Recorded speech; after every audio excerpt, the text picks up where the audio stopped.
Assalamualaikum warahmatullahi wabarakatuh. Waalaikumsalam warahmatullahi wabarakatuh. Baik, seperti apa yang telah kami janjikan sebelumnya ya di episode kelima. Nah, kali ini di episode ke-6 lebih menarik lagi buat kita semuanya, karena saya Yuda Dwi Laksono dan juga Ustadz Muhammad Jamil insya Allah tetap setia membersamai saudara-saudaraku Sobat Krakatau Steel untuk bisa menyimak tausiah dan juga siraman rohani di kala bulan Ramadan ini, sebagai pengingat supaya kita lebih beribadahnya lebih kuat lagi gitu ya. Nah, seperti biasa tema hari ini untuk di episode ke-6 ini agak unik kan. Ini karena memang bisa dikatakan ini tema yang memang mengcover ke semua orang, Ustaz. Gitu ya. Jadi biasanya bulan Ramadan itu di endingnya adalah hari Idul Fitri, begitu ya, Ustaz ya. Nah, tapi setelah Idul Fitri itu ada perayaan yang mana dinanti-nanti oleh anak-anak, bocil-bocil sampai yang tua pun senang, Ustaz. Nah, itu adalah pembagian THR, Ustaz. Jadi tema kali ini adalah khawatir THR-nya nggak cair, Ustaz. Gitu. Jadi ini pertanyaannya langsung muncul dari salah satu rekan kita gitu ya di @javier_rashad. Nah, ini bertanya terkait masalah THR. Nah, ini jangan-jangan paling depan nih, Ustaz, kalau misalnya masalah THR gitu ya. Nih, Pak Ustaz, apa hukumnya orang yang berharap di bulan Ramadan hanya THR saja, namun puasanya full, apakah diterima puasanya? Nah, silakan Ustaz dijawab. Baik. Terima kasih. Bismillahirrahmanirrahim. Assalamualaikum warahmatullahi wabarakatuh. Waalaikumsalam. Terima kasih atas pertanyaan Bapak Javier Rashad ya, bahwasanya bagaimana hukumnya orang berpuasa tetapi mengharapkan THR cair. Betul. Puasa itu adalah ibadah kepada Allah, kemudian Allah sendiri yang akan membalasnya. Sementara THR itu adalah hablum minan nas, hubungan antara manusia dengan manusia. Nah, permasalahannya sebenarnya sudah disinggung di episode sebelumnya, bahwasanya manusia itu ibadahnya dilihat dari niatnya. Ketika kemudian niat, kita harus memposisikan bahwasanya THR itu bagian dari karunia Allah Subhanahu wa taala.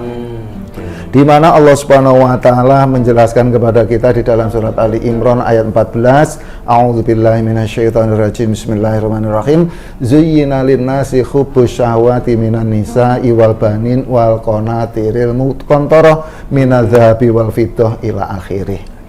Allah menjadikan indah bagi diri manusia itu kecenderungan untuk mencintai wanita. Karena Al-Quran ini turun kepada Nabi Muhammad yang notabene laki-laki, maka kecenderungan kepada wanita itu adalah pemberian dari Allah Subhanahu wa taala. Kecintaan kepada anak itu juga merupakan anugerah dari Allah. Kecintaan kepada harta yang banyak, wabil khusus terdiri dari emas dan perak, itu juga merupakan anugerah dari Allah. Tetapi Allah Subhanahu wa taala selain memberikan kepada kita kecenderungan seperti itu, Allah juga memberikan itu semuanya kepada kita. Sebagai seorang laki-laki, saya diberikan istri. Dari seorang istri, Allah memberikan karunia anak. Semuanya itu pemberian dari Allah, kecenderungannya juga dari Allah. Kemudian ketika kita bekerja juga diberikan kekayaan yang banyak. Tentu dari Allah juga. Jalannya bisa melalui gaji, bisa melalui THR, bisa melalui waris, hadiah dan lain sebagainya. Berapa banyak orang yang tiba-tiba memperoleh rezeki yang nomplok. Iya, betul. Kan begitu. Seorang karyawan nggak punya kontribusi, tahu-tahu diberangkatkan umroh.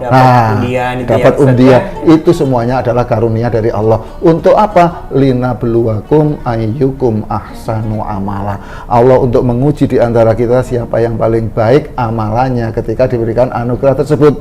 Sehingga apa? Bagi orang yang mengharapkan THR supaya cair, hendaklah bukan berhenti di situ. Tetapi ketika dia mengharapkan THR saya ingin membagikan kepada orang tua saya, kepada mertua saya ingin membayar zakat fitrah, saya ingin membayar zakat mal, saya ingin sodakoh, saya ingin infak fisabilillah dan seterusnya. Sehingga apa? Kalau misalkan orang berharap THR itu cair hanya untuk dinikmati, maka ini menjadi bumerang bagi orang tersebut.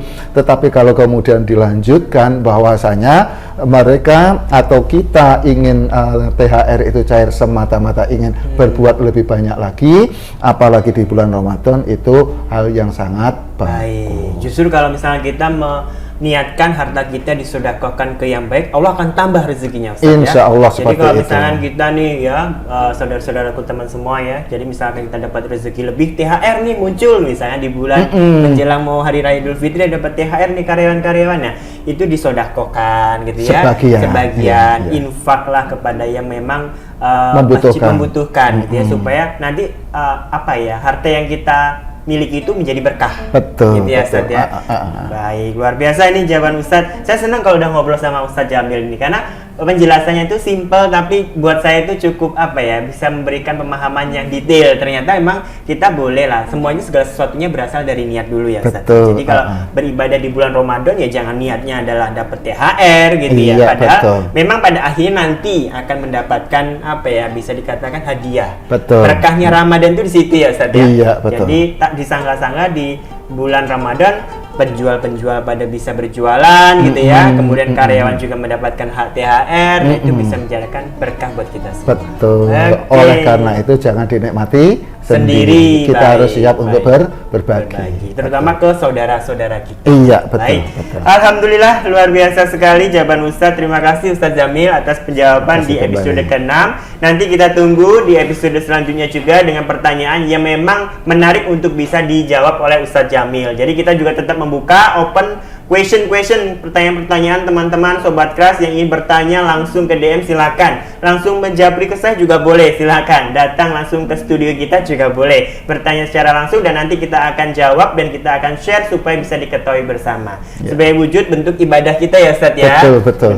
Jadi amalkanlah nih sampaikanlah walaupun cuma satu ayat. Nah, itu insya Allah menjadi barokah buat kita semuanya. Terima kasih Ustadz Jamil atas kedatangannya, kehadiran di episode 6. Sampai ketemu di episode selanjutnya. Saya Yuda dan Ustadz Jamil mengucapkan terima kasih. Wassalamualaikum warahmatullahi wabarakatuh. Waalaikumsalam warahmatullahi wabarakatuh.